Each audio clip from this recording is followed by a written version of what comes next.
Shalom, selamat pagi Bapak Ibu Saudara-saudara. Pagi hari ini kita akan merenungkan kebenaran firman Tuhan sebelum kita melakukan aktivitas kita. Mari kita berdoa, segala kemurahan dan kebaikan Tuhan kami bisa nikmati hari ini karena kasih-Mu yang begitu besar ya Bapa. Sebelum kami mau melangkah melalui hari ini, biarlah firman-Mu yang menjadi arahan dan tuntunan bagi kami. Roh Kudus tolong kami untuk dapat mengerti, bahkan kebenaran firman Tuhan ini meneguhkan kami, menolong kami untuk memahami kasih Tuhan yang besar di dalam kehidupan kami. Terpujilah nama-Mu Tuhan Yesus, kami bersyukur, haleluya, amin. Ya Bapak Ibu Saudara-saudara, pagi hari ini kebenaran firman Tuhan berjudul Kristus, domba yang dikorbankan. Ayat kebenaran firman Tuhan terambil dalam 1 Petrus 1 ayat 18-19. Berbunyi demikian, sebab kamu tahu bahwa kamu telah ditebus dari cara hidupmu yang sia-sia, yang kamu warisi dari nenek moyangmu itu, bukan dengan barang yang fana, bukan pula dengan perak atau emas, melainkan dengan darah yang mahal, yaitu darah Kristus yang sama seperti darah anak domba yang tak bercacat dan tak bernoda. Penebusan adalah konsep yang sangat penting dalam iman Kristen. Dosa telah membuat manusia terpisah dari Allah, dan tidak ada usaha manusia yang bisa menyelamatkan dirinya sendiri. Namun Allah dalam kasih-Nya yang besar telah menyediakan jalan keselamatan melalui pengorbanan Yesus Kristus, domba Allah yang dikorbankan bagi kita. Apakah kebenaran firman Tuhan ini akan menolong kita? Apakah yang dapat kita petik di dalamnya? Ya, yang pertama adalah penebusan yang tidak ternilai. Petrus mengingatkan kita bahwa keselamatan kita tidak dibeli dengan hal-hal duniawi seperti emas atau perak.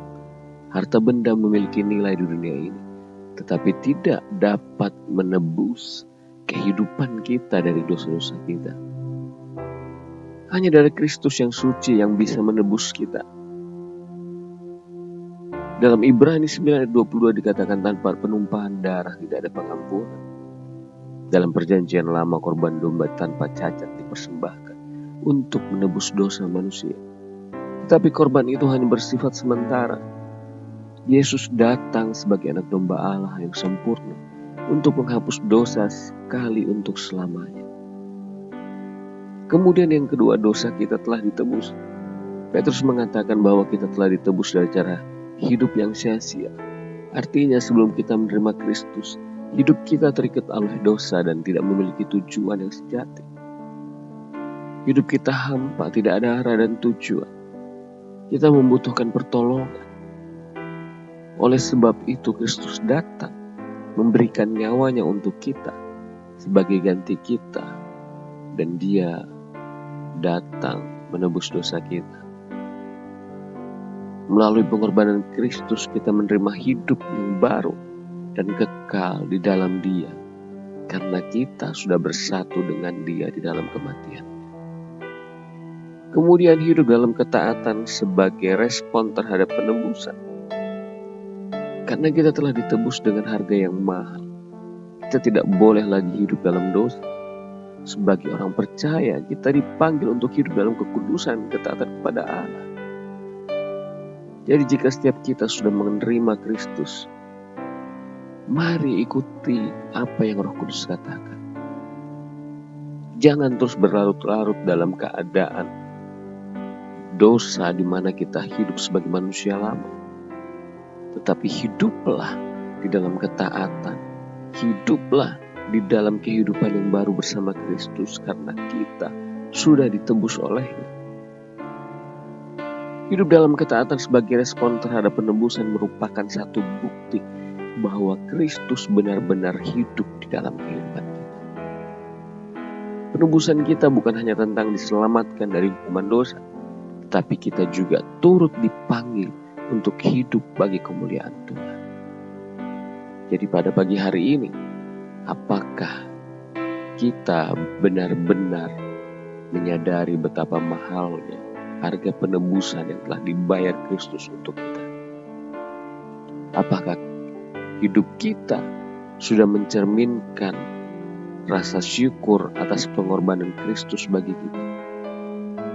Ataukah kita sudah bisa lebih hidup dalam kekudusan dan ketaatan kepada Tuhan setelah kita menerimanya sebagai orang-orang tebusan Allah? Jadi pagi hari ini sadari bahwa hidupmu bukanlah untukmu lagi, tetapi bagaimana Kristus yang sudah mengorbankan nyawanya sebagai domba untuk kehidupan kita.